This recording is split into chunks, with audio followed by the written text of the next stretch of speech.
Welcome aboard. I'm Mendel, and this is Water Bodies. And on today's episode, we're asking if False Creek could speak, if it could tell us what it wants or what it needs, how would we hear it? That is, we're talking about this concept of environmental personhood and the rights of nature. Today's anchor, Mutuma, is speaking with not one, but two Canada Research Chairs, those being Stepan Wood and Kai Chan. Stepan Wood is the Canada Research Chair in Law, Society, and Sustainability, and Kai Chan is that of Rewilding and Social Ecological Transformation. So, today, we're diving into what personhood can deliver to False Creek, and what it can't. Let's take the plunge.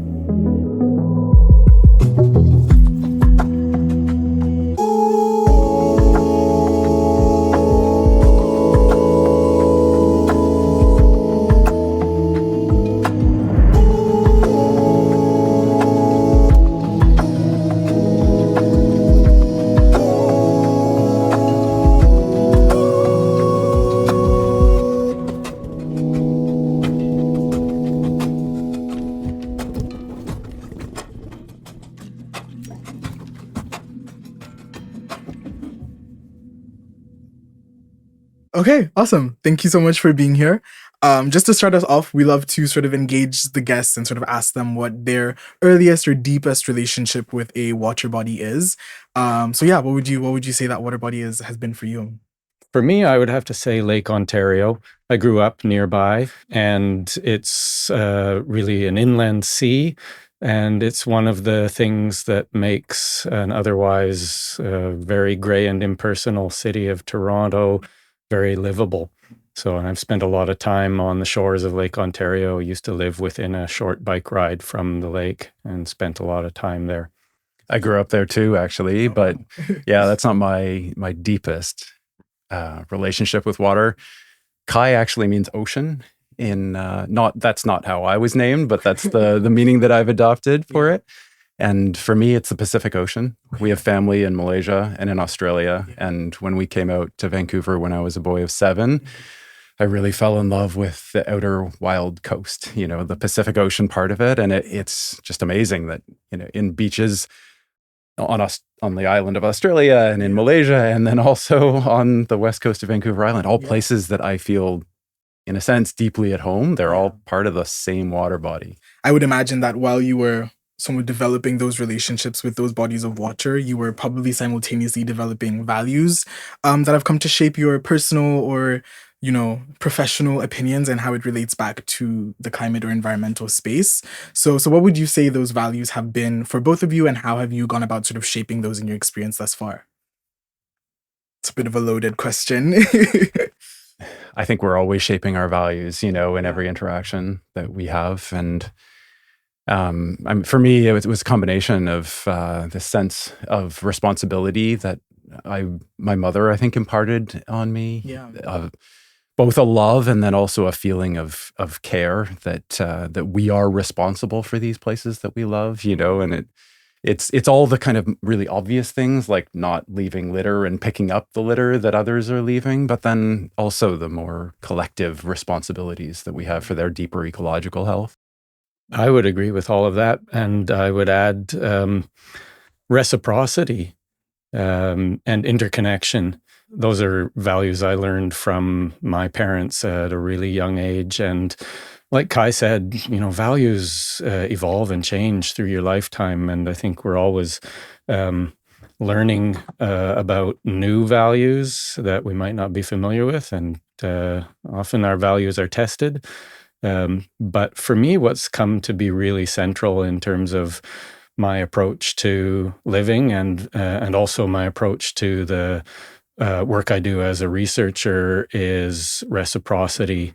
So the notion not just that I as an individual or we as humans have responsibilities to the more than human world, but that we are inextricably interconnected with it, and there are reciprocal both responsibilities, but also there's reciprocal benefits. There's a sort of a constant movement of gifts of various kinds in both directions, and it's useful to think about what those gifts are, because it's a little different way of looking at things. I think often in Canadian society, we think more in terms of what are we doing wrong and how is someone or something being hurt or damaged and so on. But if you think instead, what is this ecosystem giving us and what can we give it? I didn't realize you were going to say that. That's amazing. I've been thinking with that lens a lot over the last few years. After my postdoc, I did research on and centering around the idea of ecosystem services, which is the idea that nature provides for us. Yeah. And increasingly, that has sit poorly with me, this focus on what we derive from nature. And it's only feeling right when you think about that as actually, if we shift the thinking from thinking as a one-way reception of benefits to thinking about the service as actually the reciprocal exchange of us taking care of those systems as all part of the one service. It's the only way that it makes any sense to me. Yeah. And crucially, we borrow that from so many Indigenous cultures where colleagues of mine, when we started bringing the idea of ecosystem services, what do you guys think about this? Neil has said to us, in Hawaii, we don't think about just what we get from nature. We can't distinguish that from the responsibilities that we have that were handed down from our ancestors of these reciprocal relations. No, thank you. I really appreciate what you both mentioned and sort of the need to reassess our relationship as it stands between sort of humans and the natural world or the environment. I'm sort of curious to hear what you both think about what it means to give sort of rights to nature. I feel like that's a topic that comes up quite frequently within this discussion. So how do you imagine sort of giving rights to nature might look like? Yeah, what does that mean? It's so interesting. There's such a contested term, this idea of rights. To me, it's crazy that we think about human rights and we have assigned personhood to corporations, and then only very rarely do we think about rights in terms of individual animals that are not human or broader ecosystems. So I mean, for me, I can't think about rights without imagining that we have responsibilities of some kind or another that you could package up in the idea of rights to all of these other non-human beings or more than human beings and ecosystems. But I'm interested to hear what Stepan says. Yeah. Too. Yeah, so rights and personhood, these are two really key concepts, and they've become increasingly prominent and popular in recent years. I would say that the movement for rights of nature or personhood for nature, or maybe both, has just swept the globe like wildfire. And of course, we know that it has actually arrived on Canadian shores in terms of an actual legal recognition of a non-human natural system as having rights and personhood. And that's with the Mutuma or Magpie River in the Côte-Nord region of Quebec back in 2021. And it has a lot of attractions. It has a lot to recommend it. When you think about what rights do in a contemporary political or legal system, or what personhood does, there's two fundamental things. One is recognition. Having rights means having standing, being recognized as an entity that must be reckoned with. And the second, after recognition, is agency or voice. If you have rights, you are an agent with the ability to put forward your interests, and those interests would then, at least in theory, be protected against infringement or against other damaging activity by various actors. So there's certainly attractions, but I've been giving a lot of thought to what the other implications are and whether there might be a downside to concepts of personhood and rights. And we could get into that, but I think one of the things that makes me puzzle a little bit is putting something like an ecosystem or a species or even a single landmark, like a rock or a mountain, into the box of personhood or legal subject with rights, might also have some downside to it, in the sense that when you think about the paradigm of personhood and rights, it's a very Western paradigm. It's based on the notion that whatever is the person is a completely self-contained entity that comes into interactions with other persons sort of already fully formed, with interests, with desires, with goals, and they interact with those other entities almost like billiard balls on a billiard table, bumping each other around. Whereas both sort of modern ecological science and ancient indigenous worldviews suggest that really that might not be the most accurate way to think about the world, and that, for example, the people and the fish are not separate entities. If you think about the Squamish Nation's story of the origins of the salmon people, which it's not mine to tell, but there are public versions available easily on the internet. The people and the salmon are one and the same. And for many other indigenous peoples, the land and the people are one and the same, or the water and the people are one and the same, and they can't really be separated as like a distinct entity. They are actually defined. The very existence is defined by their relations with the other.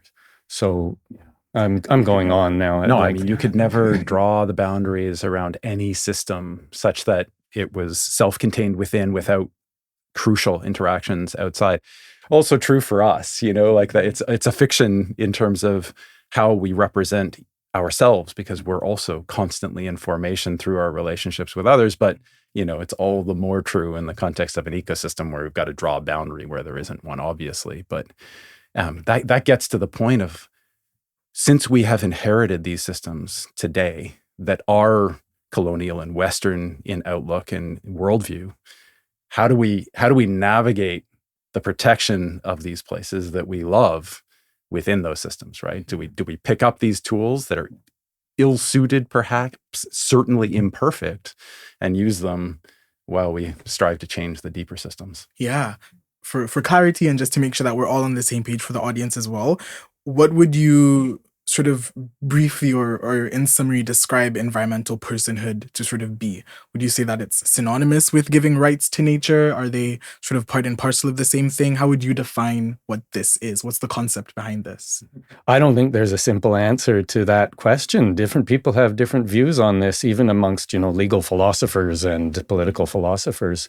Some people say that to have personhood is to have rights, and if you don't have personhood, you can't have rights. Whereas there are others, especially if you look at developments in Latin America, where they don't use the concept of personhoods.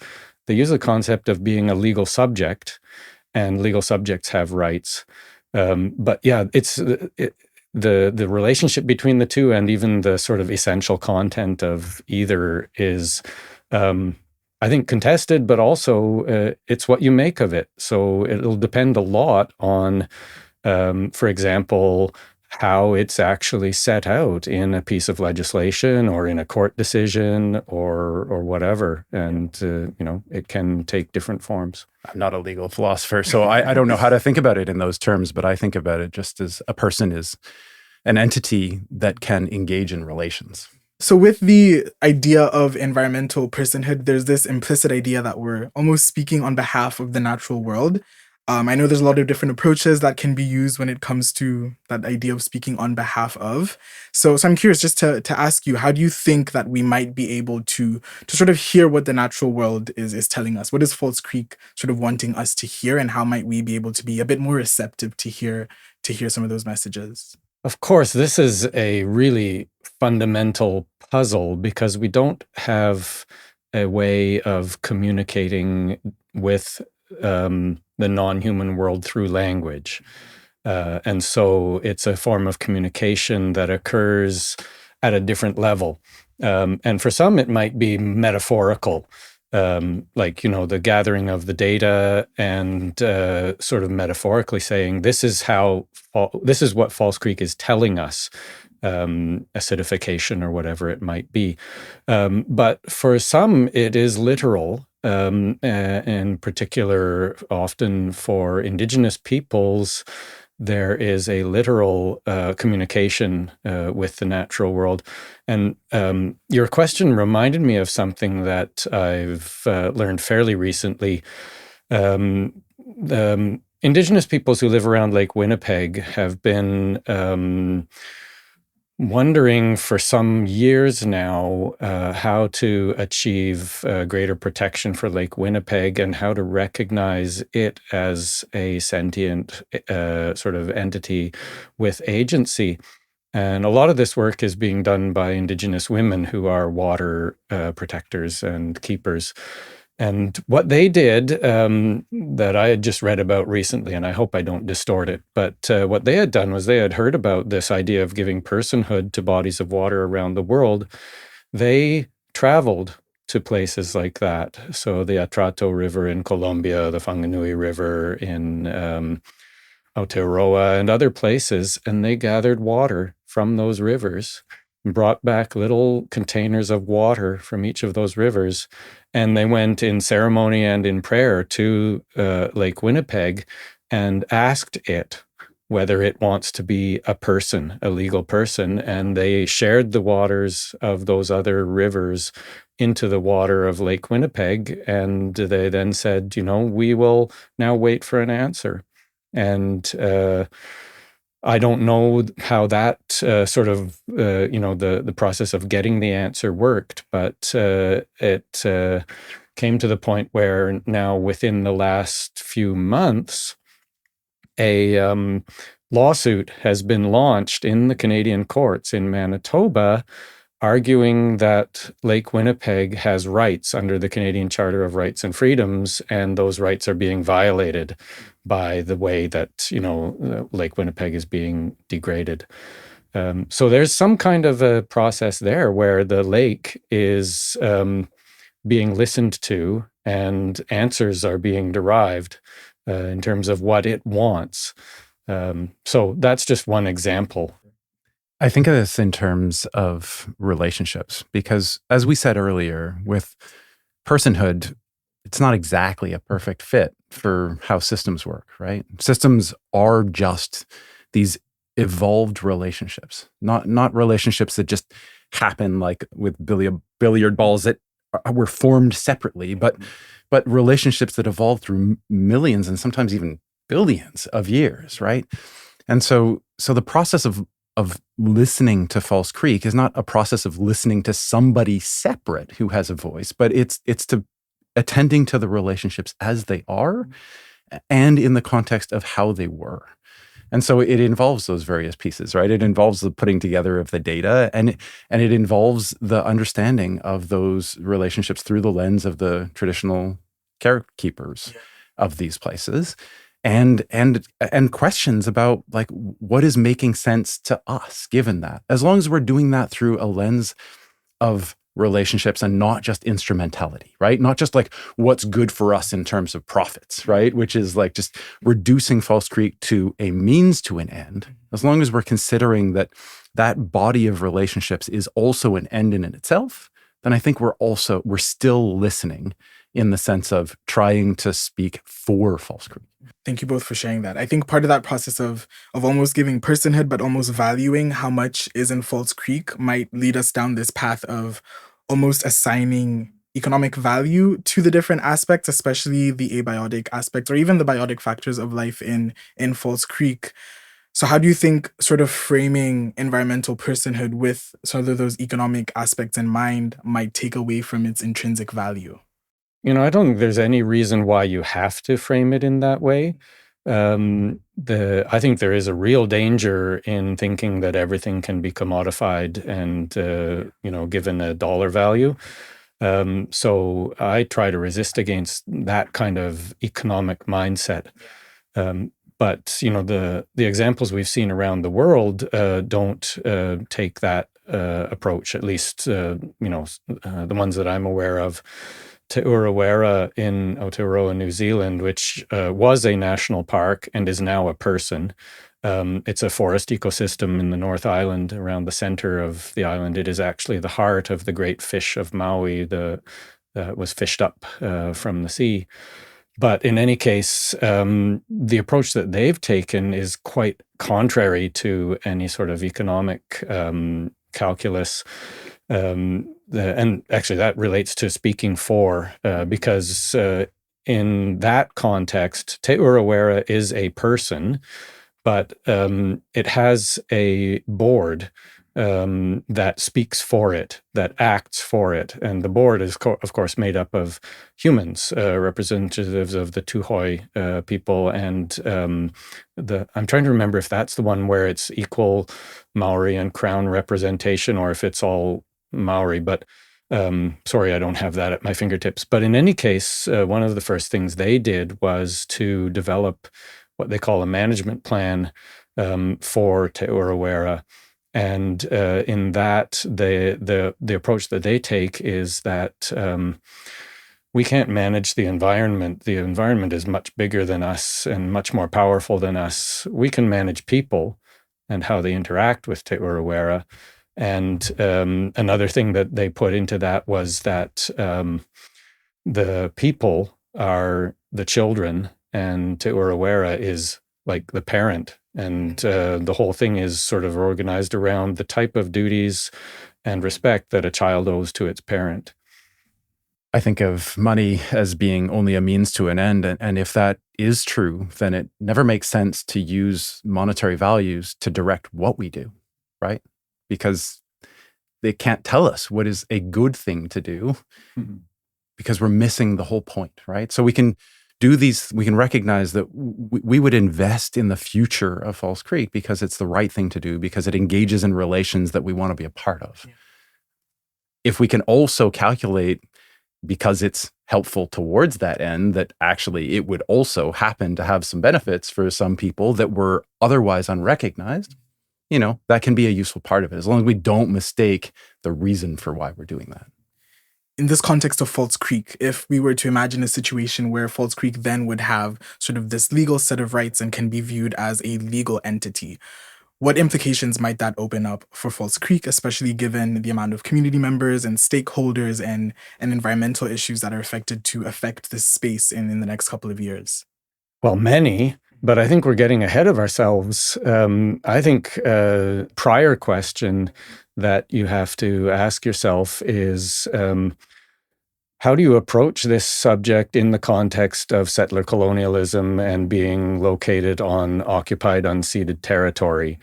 And so I think the first thing that one needs to do is find out in some way what the local First Nations, primarily the Squamish, but also the Musqueam and Tsleil-Waututh, have in mind, and not just what they would want to do going forward, but does the notion of personhood for False Creek correspond to anything in their cosmology and any their way of looking at?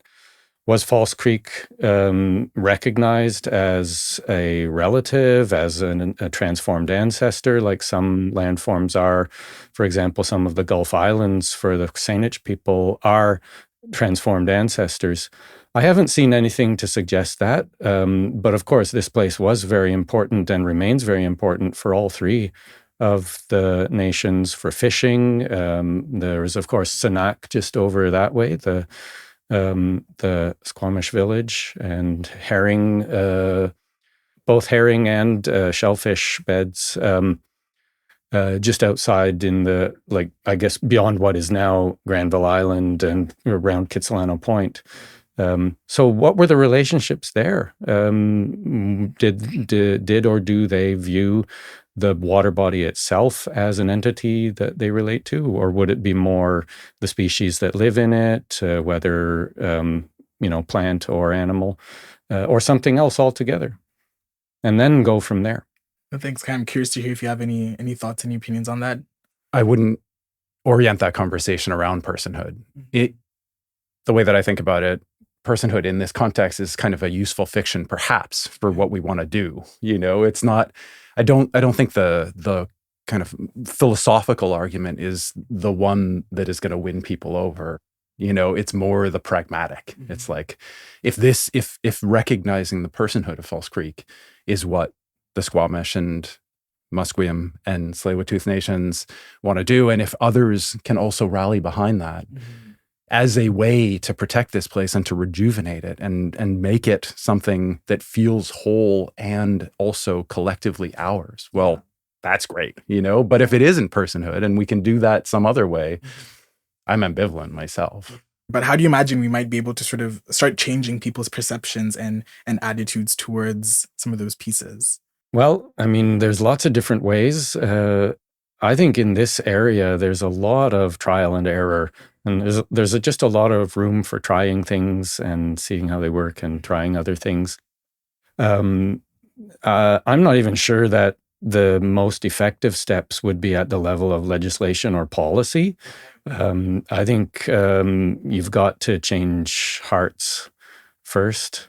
And so any kind of activities that can get people to think about the things Kai was talking about earlier, basically the gifts that False Creek provides to 2 million people who live around it, and the nature of their own relationship to it. So getting people onto the water or getting people onto the land immediately surrounding and doing things. Even something as sort of mundane and maybe on a big level inconsequential as, the Great Canadian Shoreline Cleanup or that sort of thing. But yeah.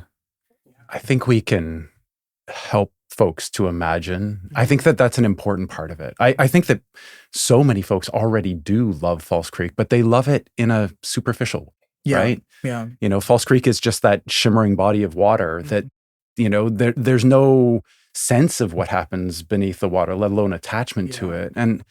And a part of that is because ecologically it is in a state of upheaval. It's not what it was, and it's in the context. It's beginning to become something else, but it's not yet well formed. And I think what we can do is we can start to engage people in imagining what it could be, and I think if we can do that, if we can help them to imagine the kinds of ecological interactions that could be normal here, when the orcas came through, it was a big deal, right? Like, and that doesn't have to be that rare. I mean, it doesn't have to be orcas necessarily, right? But you could see big animals in this space engaging in their lives in ways that you could never do in a city, in a terrestrial ecosystem. We're never going to enjoy the sight of a cougar, taking down its prey in the middle of a city, right? That's always going to be scary, but it's possible in the marine realm. And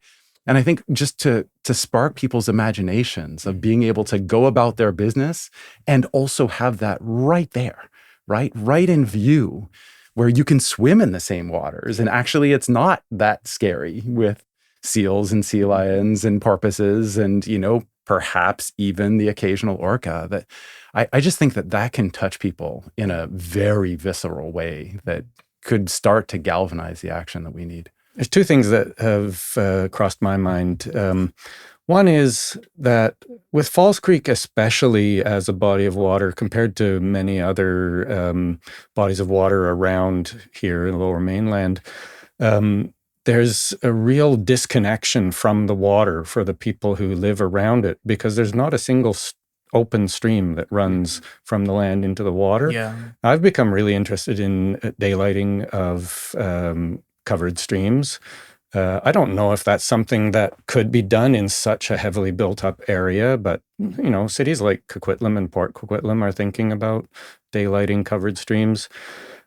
That would make a difference if there was one of the historic streams uncovered that runs, from the main part of the city. The downtown, there was only a few very short streams coming into False Creek, but some of the longer streams like Brewery Creek or whatever, imagine what that would do if people could see the natural stream flowing from their neighborhood down into False Creek. And imagine that there was salmon that would Well, perpetually, yeah. that once a year would swim upstream and then the smolts would come out, right? Like that would absolutely help to transform people's experience and relationship with this place. And the second thing I was going to suggest is, when it comes to actual, developments at the level of policies, I think that local governments are often, or the local level is often the most effective place to start change.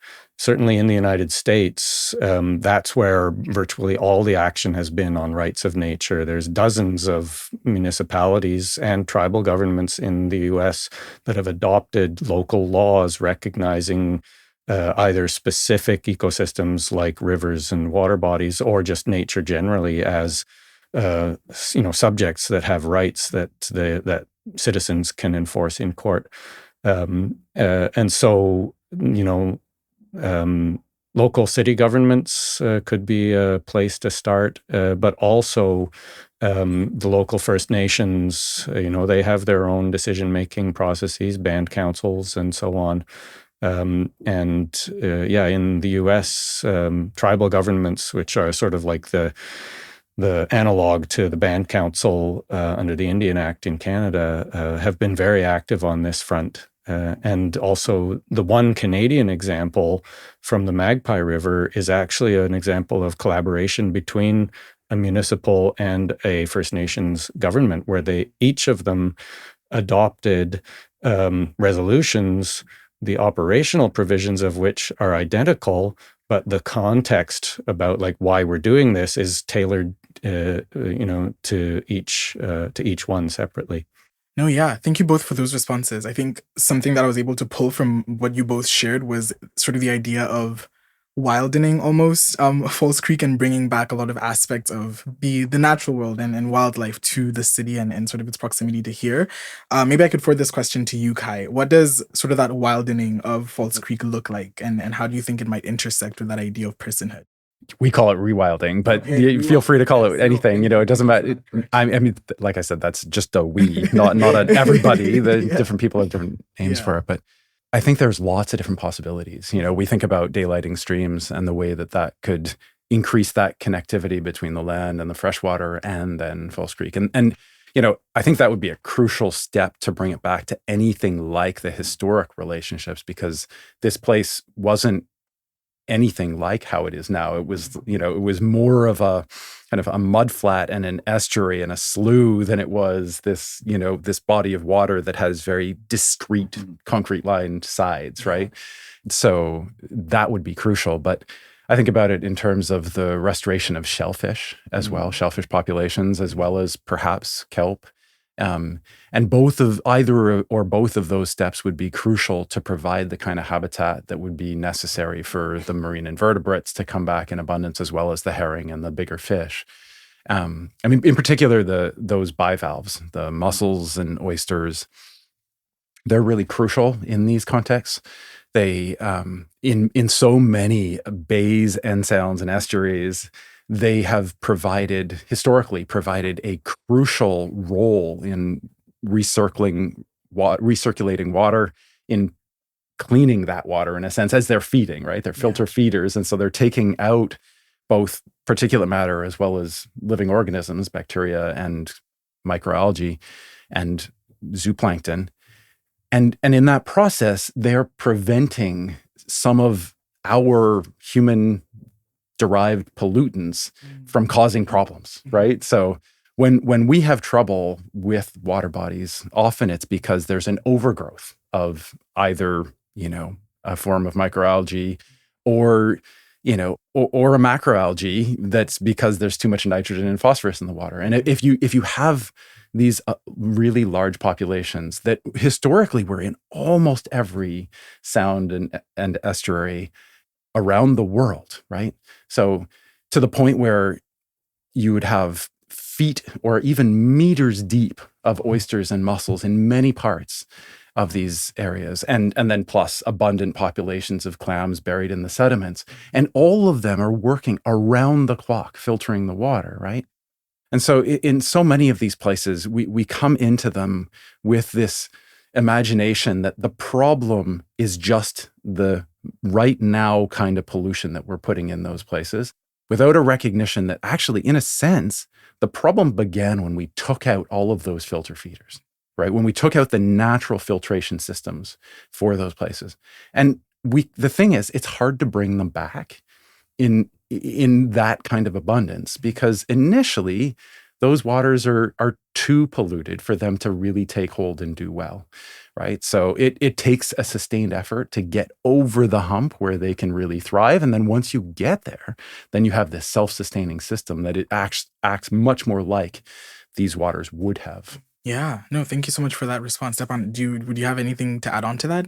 No, I was just like listening in awe. So that was No, great. lots of insights. Thanks. Yeah. We'll be right back after this message from one of our environmental allies. Hi, I'm Maya from the Small Planet Heroes podcast, where each episode we discuss what it takes to face today's systemic sustainability challenges with some of the most influential voices in Canada on the environment. Join us in conversations focused on pressing topics like Indigenous land governance, creating climate optimism, and more. Small Planet Heroes is produced by Crewsphere, a project out of the University of British Columbia's Vancouver campus. Find us at Small Planet Heroes wherever you get your podcasts, and find us on Instagram at Small Planet Heroes to stay in touch.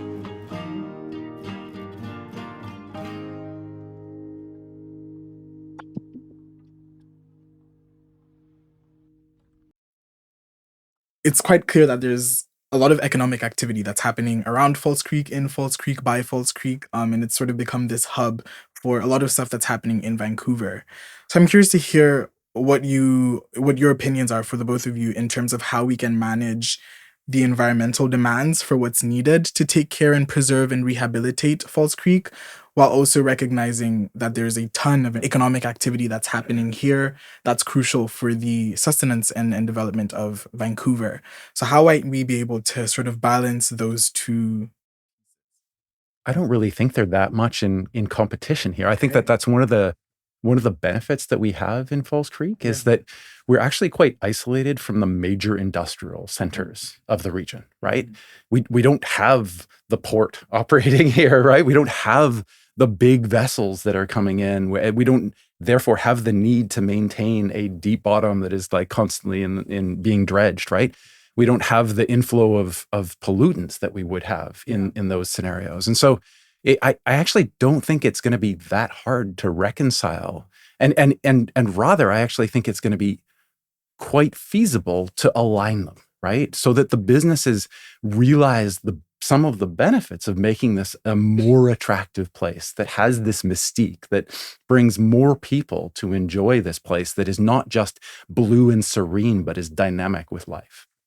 All I was going to say was that I think it also depends on what your goal is for restoration and rehabilitation. What do you imagine False Creek looking like when that process is complete? Because, of course, it's one of the most heavily modified water bodies I know of. You know, I'm not sure I can think of one that's more modified by human behavior, including, you know, the infilling of it must be like 50% of the original extent. Are we talking about restoring it to what it looked like in 1860? No. Where are we hoping to end up? Yeah. I guess just to bring that question rather back to you, what do you sort of imagine False Creek might look like in the next 10 to 20 years? Whether that be in terms of, you know, a more optimistic view in terms of what you anticipate and what you would want it to look like, or on the flip side, what the reality might look like if we continue down the path that we're on right now.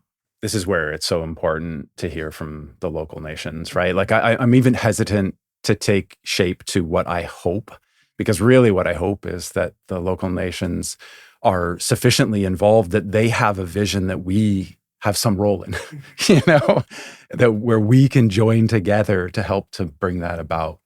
I imagine that it won't look anything like what it looked like before 1860, not only because we're down to some small fraction of the water, right? That so much has, as Stepan said, has been infilled, that this system can, unless we're prepared to give all that land back, which I think is a multi-billion-dollar proposition, then we're stuck with a different kind of a system. And I don't think that's necessarily a bad thing, but it really does call into question, like, for the local nations who are grappling with reconciliation, who would like to see some form of decolonization, what does that look like in this space, right? Is it a desirable outcome to have a False Creek that is undeniably not what it was? Is that still something that can cultivate that hope and that sense of moving forward together, or is it something that will only ever be seen as a scar on the landscape? Stepan, I'm curious to hear if you have any sort of opinions on what that trajectory might look like. I don't think I know enough about False Creek, its history and its trajectory to have an opinion on that. Humans, of course, have been modifying their landscapes since we evolved on the savanna. So it's not like there's something sort of inhuman, I guess. Yeah, or the other way around. Yeah, there's no such thing as a pristine landscape without human modification. But yeah, I tend to think like Kai was just saying, that a productive relationship can be formed with a productive and sustainable relationship can be formed with False Creek in a way that nothing like it was in 150 years ago. Even though I don't want to provide a kind of vision of like what I hope, I do want to put forward some possibilities. Like, I think that the idea that we could have streams that are running through natural wetlands with vegetation, with fish that are connected between those streams and the marine part of that water body, I think that's one possibility that could be a part of the vision. The restoration of healthy populations of mussels and clams and oysters to the point where you can see those structures and they're providing that rich habitat for so many other creatures. The schools of herring that used to come to these places and that could absolutely come again if there wasn't so much creosote on the pilings. And then the other animals that would follow, right? So not just the seals and the sea lions and occasionally the orcas, but also perhaps sea otters. We don't really have sea otters in the Inside Passage, and they haven't been in any abundance in the Inside Passage, so in the Salish Sea. But they probably were at some point, many thousands of years ago. It probably was good habitat. Local First Nations probably learned to exclude sea otters from some of these places. And, again, like, this is another question, right? Like, is it of interest to allow back a species that early humans in these areas may have excluded, perhaps on purpose, right? Like, is that seen as a desirable thing? Is that part of how collectively we restore these relationships with these places that we have undeniably altered, right? Yeah. But I really think that if there were sea otters in this space, that would be one of those kind of sparking moments, that would enable so many people to fall in love with the water as a place within which so much lives. Absolutely, yeah. And so just in terms of sort of how people that are, hearing about False Creek for the first time, or hearing about environmental personhood for the first time, and are, really excited and interested in wanting to engage in some of these spaces, but don't have either opportunities or access to really dive headfirst into this kind of work. What would you sort of recommend as a first step for them, whether from, in their everyday lives or in their personal lives, that they can take to sort of galvanize and add to momentum within this space? We talked about this beforehand. I'm so hesitant to have these conversations oriented around like the 3 easy things you can do for the climate. Yeah. I was joking with Mendel earlier that I think we're past the time where there's 3 easy things that are meaningful that we can do for the climate. It's like, it's the hard things that are left. They're not necessarily unrewarding, but they're harder.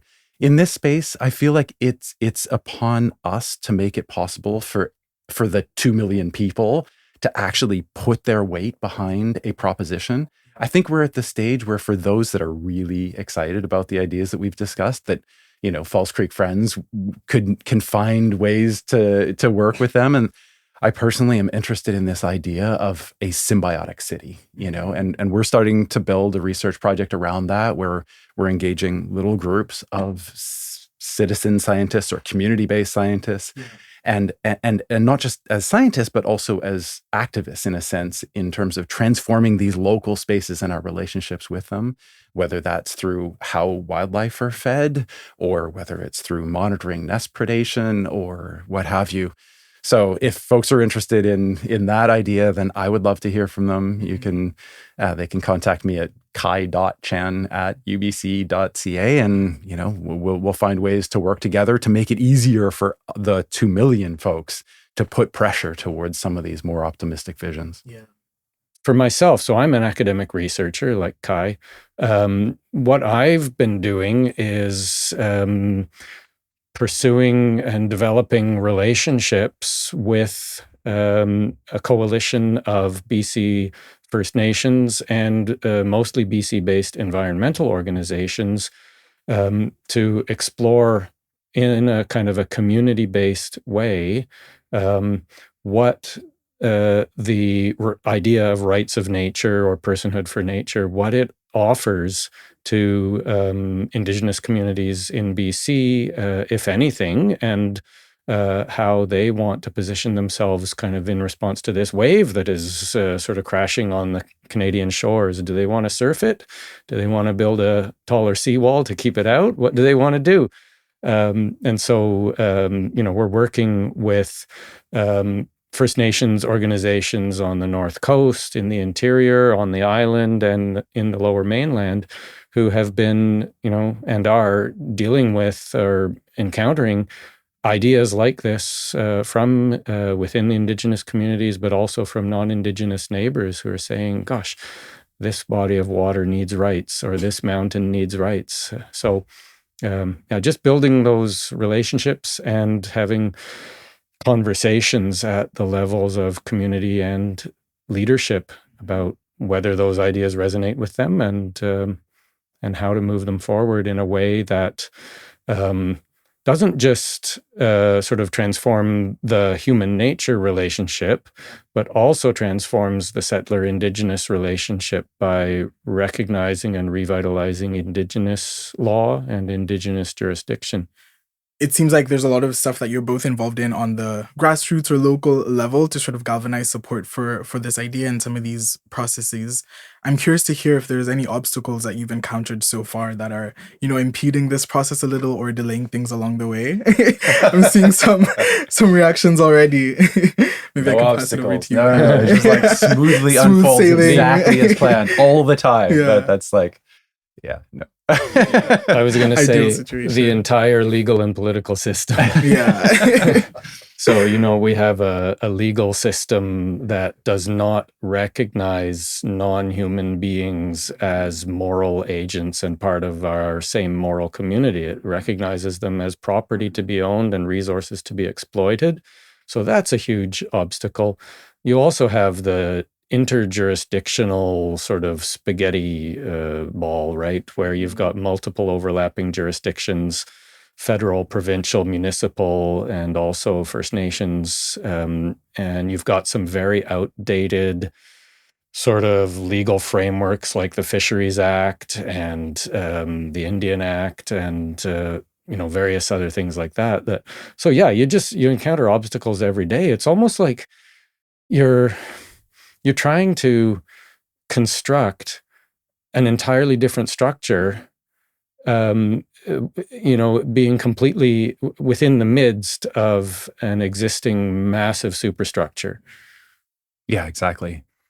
We were talking just before we turned the mics on about the recognition from the global system science both in the climate space as well as in the space of biodiversity and ecosystem services, that has shown now very clearly that we cannot achieve what we set out for in the form of the Sustainable Development Goals or the targets for biodiversity and the global framework for biodiversity. We can't achieve anything like that with the systems that we have today. And so that's why 130 odd nations called for transformative change in order to meet those goals. What that means is exactly what Stefan said, that the very systems that enable our lives are obstacles. Right? It's like, if it doesn't feel hard, if it isn't hard every day, in a sense, you're not actually fighting the right fight, because it has to feel hard. All the systems that organize our lives some parts of them need to change, right? So of course it's going to be hard.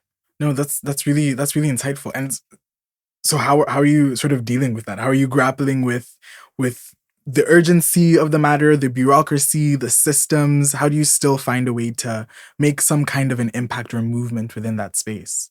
On a small scale is probably my answer. Each person can only do so much, but that's how systems change too. I mean, occasionally you have massive revolutionary change, but quite often you have tiny, tiny incremental changes that are leading towards a tipping point that nobody can predict in advance. But when it comes, change happens very rapidly. So I'll just give you a couple examples. In my own research project, we are still at a fairly preliminary stage of negotiating and drafting just agreements that set out the terms on which we're going to collaborate for this community-driven research. And we're trying to do a couple of small things that would change the way research collaboration agreements between university-based researchers and in particular Indigenous communities have been drafted for the last many years. Some things are already changing, like to recognize Indigenous knowledge sovereignty, ownership, control, access, and possession, and free, prior, and informed consent.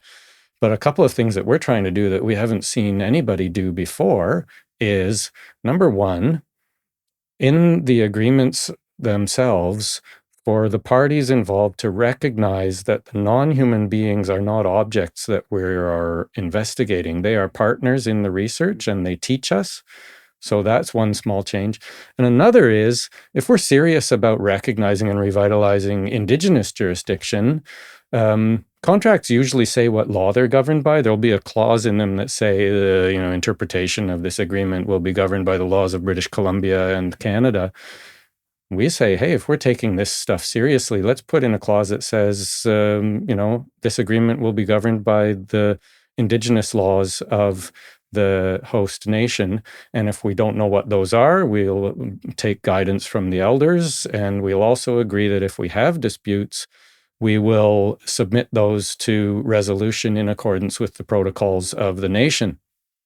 I haven't seen any example like that before in research agreements. So we're trying to do these things that might sound technical, might sound dry, legalistic, but they're chipping away at that edifice. Yeah. My answer to how we move forward is with humility, with patience, with grace, recognizing that often it will be slow and we won't be up to the task. Yeah. And together, there's just no way to do it alone. And you can't even stay motivated alone, right? It's only with others when we can lift each other up when we're feeling down because it didn't go as planned, right? That's the only way forward. Are there any ways that people might be able to connect with you rather and get involved in some of the work that you are currently undertaking? Yeah, for sure. So I can think of two things. One is that I'm the director of the Center for Law and the Environment at UBC. And we've actually been developing and publishing a series of plain language legal guides about rights of nature for Earth citizens, modeled on the sort of thing where, like, if you have a dispute with your landlord and you go to the legal aid clinic and there's a, know your rights as a tenant kind of guide. We've published 2 of those and we have 3 more in the pipeline. And if people are interested in those, they can just Google Allard Center for Law and the Environment, and Allard is spelled Allard. That's the name of the law school at UBC. And then just look for our publications page. The other thing is that the research project that I've mentioned that I'm involved with is called Respect for All Relations. And if anyone is interested in learning more about that or making any connections, with community work, I can be reached at Wood, that's WOOD, at Allard, allard.ubc.ca. People can find me by searching for CHANS Lab. CHANS stands for Connected Human and Natural Systems, as well as conveniently my last name, and also Cosphere, which is a community of small planet heroes at cosphere, sphere.net. And yeah, I'm especially keen to hear from folks who are interested in the idea of a symbiotic Vancouver and a research project that could both document as well as spark that. But yeah, anybody who's interested in using science towards the kind of system change that we need for harmonious relationships between people and nature, I'd love to hear from them. Thank you both so much for coming down, engaging in this conversation, for sharing all your insights and perspectives. I really do appreciate you coming down and sharing all those insights. Yeah. You're very welcome. Thank you. It was wonderful. Water Bodies is a production of the False Creek Friends Society. Please help spread the word and get involved. False Creek could use your help. Subscribe to our newsletter at falsecreekfriends.org for the latest news and volunteer opportunities. And what do you want to see in False Creek? You can leave us a comment. Water Bodies is a video podcast on YouTube and Spotify and an audio podcast everywhere else. We'll see you next time.